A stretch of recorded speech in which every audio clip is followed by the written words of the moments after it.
A very good morning to all my dear friends. I am Prashant Mavani. I hope you all are in good. Today is 18th December 2020. I would like to start today's discussion with this quote by George Allen Sr. Work hard, stay positive, and get up early. It's the best part of the day. Dear friends, do you know this fact that, and this is not just a motivational thing, this is science that I'm talking about, this is technology that I'm talking about. Getting up early is mother of all good habits. If you can cultivate this habit in your life, if you can get up before the sun, then dear friends, you have developed a habit that is considered as mother of all habits, and other good habits will naturally come to you. You will get more wealthy, you will get more healthy, you will have good people, you will find time for yourself, everything. You will change your life if you develop and cultivate this habit of getting up early. With this, dear friends, I have two outstanding articles for you. The first one is about lab grown chicken, the second one is about democracy.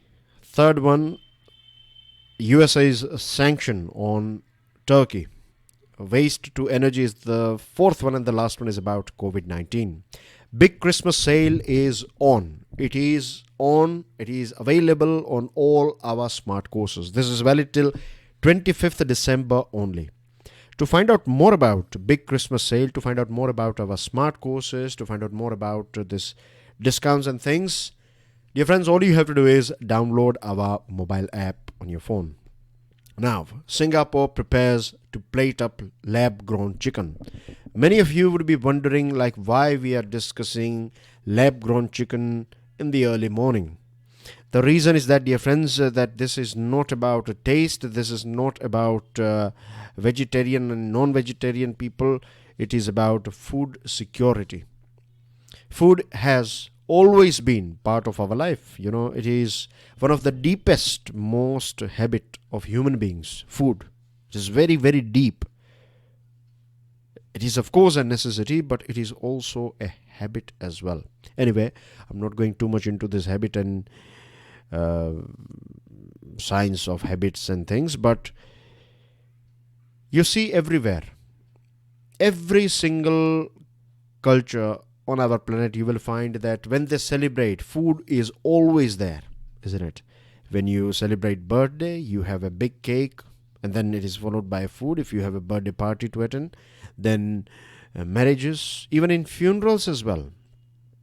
When someone passes away after on 12th or 13th day, right, there is a sort of get together. Family members will come in, they will pray, and they will pray together. And in various different parts of our country, they have a little bit different way of doing this ceremony, but eventually there will be a lunch or maybe a dinner, and then people will those people who have lost their family member, they will get back to their normal lives. So again, food is directly, indirectly, you will find everywhere. And Homo sapiens have shown a distinct ability to create all kinds of new foods and grow to adore them. You won't believe, but we genetically modified wheat well before 8000 BC, and in more recent decades, we have persuaded chickens to increase their breast size by 35 to 85%. This chicken breast is full of protein, isn't it? Bodybuilders, they generally consume chicken breast on a regular basis. So, to get more protein, now we have made changes with chickens as well, and now their breast size is increased by 35 to 85%. We have created chewing gum made up of synthetic rubber, and even the food that is good for us, we habitually refashion to an almost unrecognizable extent. Now, Singapore Food Agency gave a green signal to an American startup to get a cultured chicken. Cultured chicken is, you can say, lab-grown chicken. Right? Lab chicken, I would say here. When we read cultured chicken, it is about artificial synthetic chicken that you have created in a lab. So This American startup has built this particular, named this chicken as, or it calls it a real high quality meat created directly from animal cells for safe human consumption. This is not non-veg food, right? This is a sort of, in lab you have developed this chicken, and Singapore Food Agency has given its green signal, and this American startup is claiming that this is real in the sense like it will taste you like a proper real chicken. The quality of meat is high and it is safe as well for human consumption. This is one of the best example of innovation.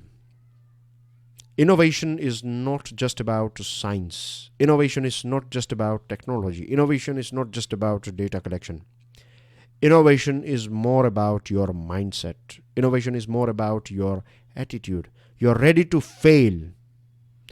You are so curious, you are so thirsty to find something, to do something, that you are ready to fail as well. Even if you fail, that's fine. You will say, okay, it's okay if I failed. But I am still so thirsty, I'm still so hungry, I'm still so curious. I want to stand up again, and I want to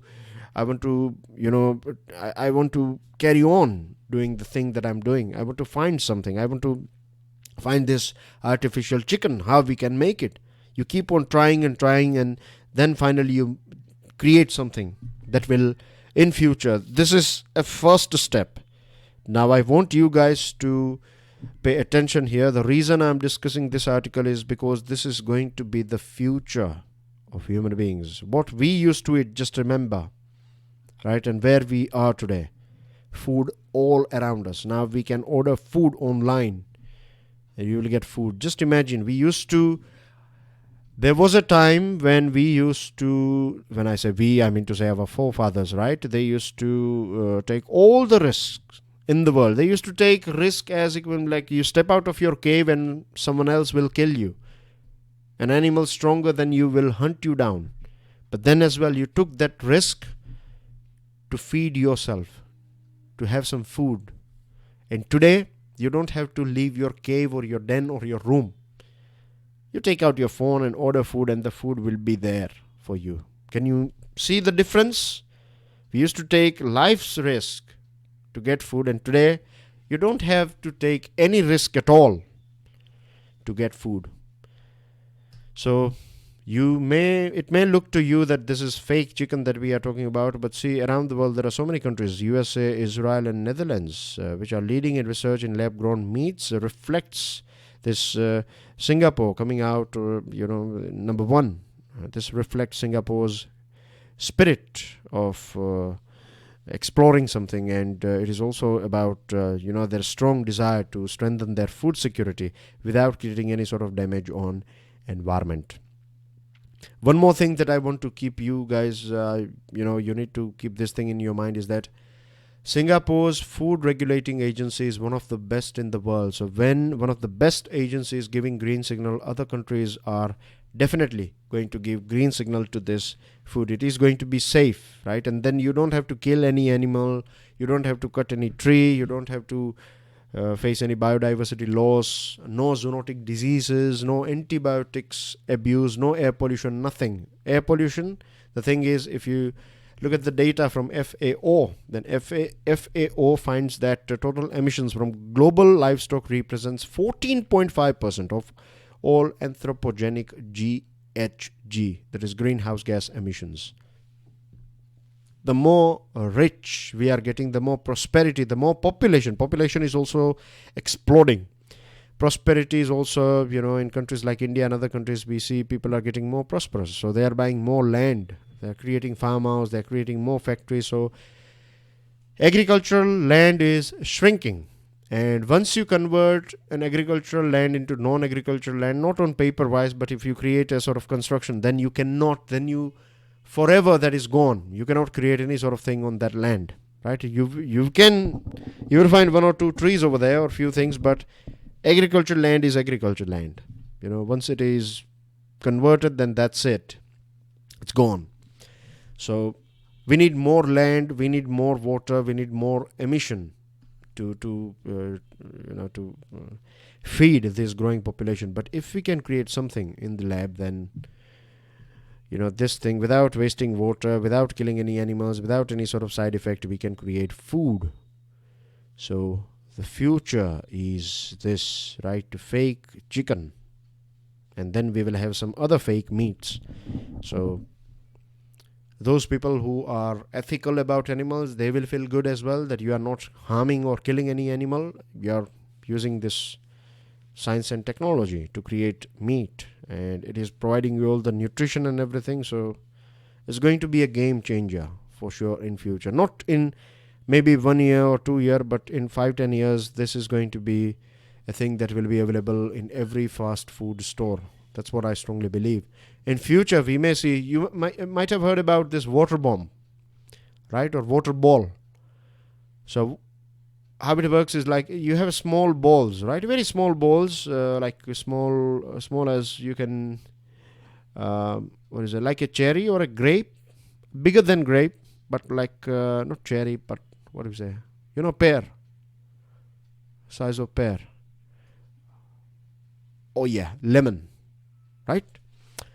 Bit bigger than lemon, but smaller than orange. So it's like synthetic. In it, what you find is water. So all you have to do is put that thing in your mouth, this water bomb or water ball in your mouth, and that's it. It will melt, and then that's how you will get water. So you don't have to carry water bottles around, and the material in which that is, it is also not, it does not harm your body at all. So there are so many things, right? You might have heard about, what do we call it? I forgot the name. It's they use it for this latest. It's molecular recipes or culinary. Yeah, molecular culinary. That's what they call it. It's about using, it's very, very new. It's very today. I'm sure you might have. If not, then just YouTube it. You will find out. So you will see, food is, it's changing, and it's going to change. And in future, we may also get some capsules. That's what they say, that you will have a chip in your body, right? This chip will monitor everything in real time, how much vitamins you need, how much this or that you need. And all you have to take is a few tablets. So that will look after your hunger management. It will look after your, it will keep you in balance. That's what they say in future. And I don't think that is that far from us, this future. So big changes, isn't it? Anyway, to download the PDF of today's lecture, check out my Telegram channel. Please make sure that you share this lecture with other students. Hit the like button if you have learned something from today's discussion. Don't forget to subscribe to our YouTube channel. Now, this article is also inspiring. Mr. Trump tried every trick in his book to weaken all major institutions of democracy in USA. He basically tried to control every important organization so that he can infiltrate his loyalists in these organizations, and when anything goes wrong, at least he will have all these important organizations in his pocket, because he has placed or planted all these loyalists at various different places, right? Then we know that how Mr. Trump used to work, or how he works. He hires people quickly, he fires them quickly. He refused to cooperate with the Congress on critical investigations, attacking independent press, and he did so many things. And because of this sort of behavior, USA was demoted to a flawed democracy category. It used to have full democracy status, but it was degraded to flawed democracy as per this democracy index published by Economist Intelligence Unit. EIU said that various different surveys by Pew and Gallup and other polling agencies have confirmed that public confidence in the government has slumped to historic lows in the US. This has had a corrosive effect on the quality of democracy. So this is very bad face of USA. But But there are two organizations, judiciary and armed forces, right? They have displayed courage. They stood for the Constitution of USA. When Mr. Trump came out with this travel ban on people coming from various different Muslim majority nations, he thought that because he has appointed few judges in the Supreme Court, nothing will happen to him at all. He personally appointed two judges, right? But this case went to Supreme Court, and Supreme Court was not happy with this decision of Trump administration. So he was shocked. Then just few days before election, this latest election, what he did, he appointed Amy Barrett as a new judge in Supreme Court. So 6 judges were appointed by, or they were like 6 judges were appointed by this Republicans, this his party, Mr. Trump's party.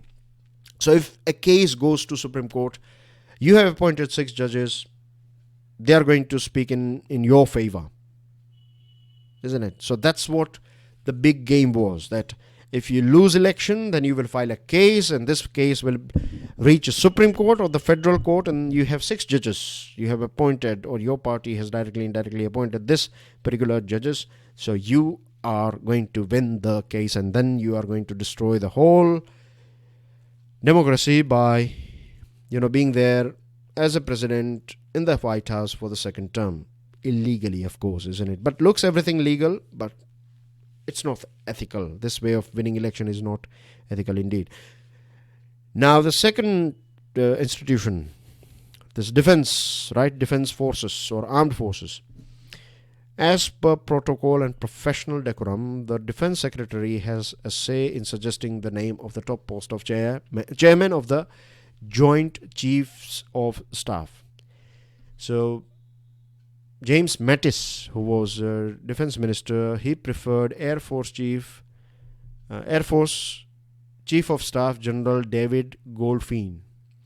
But Mr. Trump overruled the choice and appointed General Mark Milley instead. So, when normally if defense minister, if this is a protocol in your country, then everyone will follow it. But Mr. Trump, he used his own style of doing things. So everyone believed that General Mark Milley is going to be his sort of puppet, but no. Even General Mark Milley, he faced this sort of, bullying from Mr. Trump, and General Milley expressed that we do not take an oath to a king or a queen, a tyrant or a dictator. We do not take an oath to an individual. We take an oath to the Constitution, unequivocally indicating that the US military was not beholden to anyone. Supreme Court did the same thing when this election-related case was filed. It basically rejected a bid by Texas Attorney General that was supported by President. So these two institutions of USA have displayed integrity, steel, and resilience. They have saved the democracy, not just of USA, but around the world as well. This decision, by these institutions and people working for this institution will inspire other institutions as well.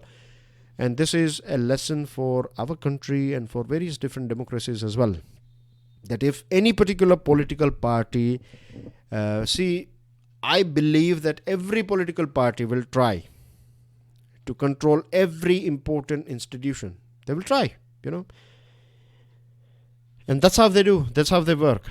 They will try to influence their people, the people that you can see on camera, right? There is a big team in the party. So they have planted people. They will go and talk with various different officers, and they will try to win their hearts and minds. And, that's how they will try to control. They will do. In every democracy, I believe we find this sort of thing going on in the background, right? But institutions and people running institutions, they should learn this thing from judiciary as well as armed forces of USA. So this is a big lesson for all of us. Now we have interesting article, Sanctions Overreach. Now this is really, this is like pushing your envelope too much.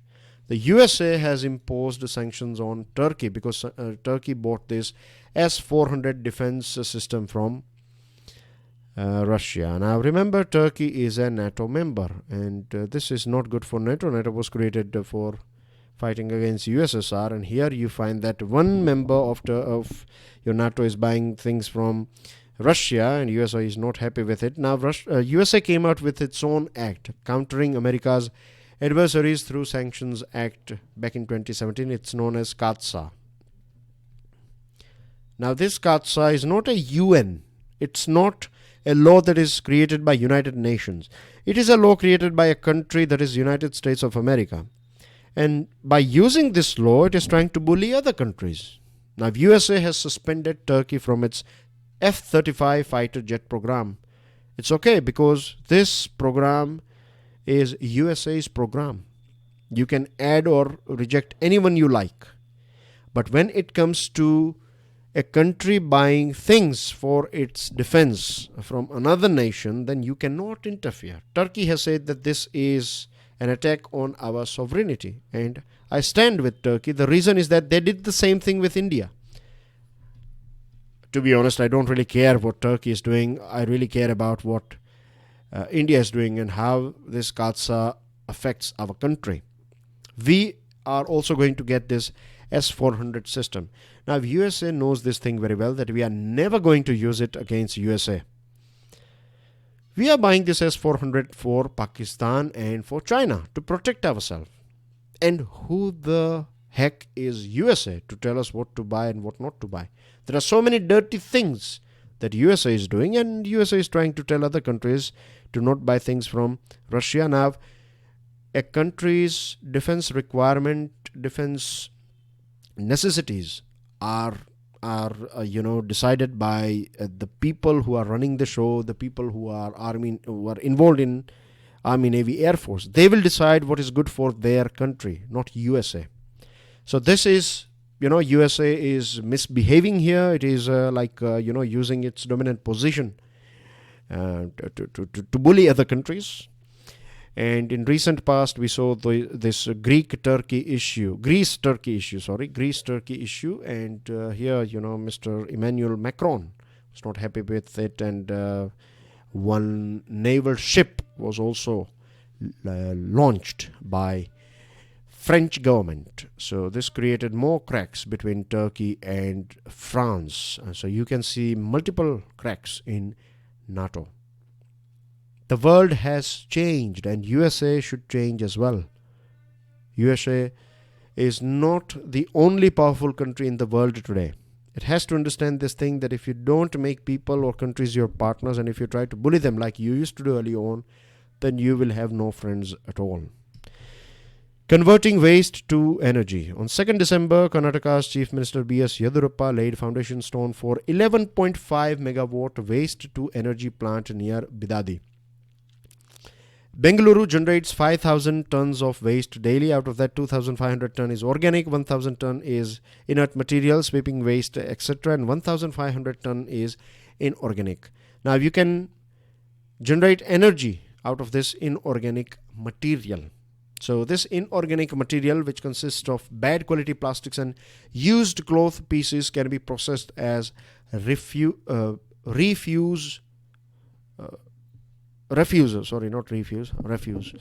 is this what we call trash or rubbish. So refuse derived fuel, RDF. Now this material has a calorific value of more than 2,500 kilojoule per kilogram and can be used to generate steam energy. So we can generate electricity out of it. The waste to energy plants usually accept RDF material generated in organic compositing plants. So typically about 50 tons of RDF generate 1 megawatt of power. So if we have 600, this plant can process 600 ton, and we are in just Bengaluru we have 1,500 tons of inorganic material. Let's say if you can use 1,000 out of this 1,500, if you can use 1,000 ton, then that as well is good, isn't it? That's also very, very good. So there are 8 organic waste processing plants, and the thing is, this new plant is good. There are a few items that you cannot recycle. The best is to burn them and to create energy out of it. But the problem is that we don't have any good demonstration model. We don't have any ideal plant like this in our country. Second thing is, the technology that we are buying from other countries, they are good in those nations, but they are not good in India. Our food is different, our waste is different. The quality and nature of waste generated in Indian cities is different. So, for example, this new plants in organic materials, as per this new plants, what they need is they should less than 5% moisture, less than 5% silt. But here we have 15 to 20% moisture content. So it's not going to generate that good result. So for that we need to create some ways of segregating waste. Like organic material, you need to create a list, and those things will be collected on that particular day. The problem in our country is that every day we get this door-to-door collection man, but it is collecting everything. Rather than that, we should have like one for organic, one for steel and plastic and things, and one for other items. So if we can divide that thing, if we can have 3 vehicles, right? Not every day. You can, on one day you can have that, then after another. So every 2 days we'll get one vehicle that will collect a particular waste material. We can work it out. So that if we do that, then we will have proper segregation of waste. It will be less time consuming as well. And the last challenge is power tariff. It will cost 7 to 8 rupees compared to what normally 3 to 4 rupees we pay. So this is not going to be viable. So we need to improve it, make it more efficient, and reduce the cost. So this is the key. The good news on COVID-19. We used to get 93,617 cases per day in mid-September. From last 24 days, our average has been 27,000, around 27,000, which is a good news. That is a drop of 70% that we are talking about. India's dropping positivity rate tells us 2 things. The first is that testing strategy currently being enforced is adequate, so that's a good thing. Second, the rate of spread of the virus in the community is being brought under control.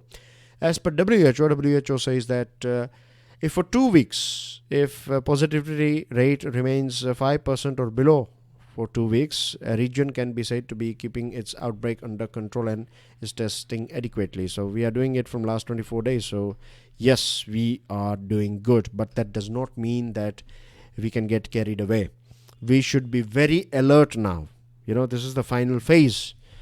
Europe and USA, they did the same mistake. When the cases start dropping, when the numbers start dropping down, what they did, they started to they started coming out, and pubs were allowed and everything, and then they had this second wave, and second wave was much stronger than the first wave. So we have to be very careful here. We cannot let our guards down. And that's everything in today's discussion. I will see you soon with daily financial news analysis. These are some news items. Download the PDF and go through all of them. Make the most out of this big Christmas sale. I will see you soon with DFNA. That is daily financial news analysis. Till then, enjoy your studies. God bless you all. Jai Hind.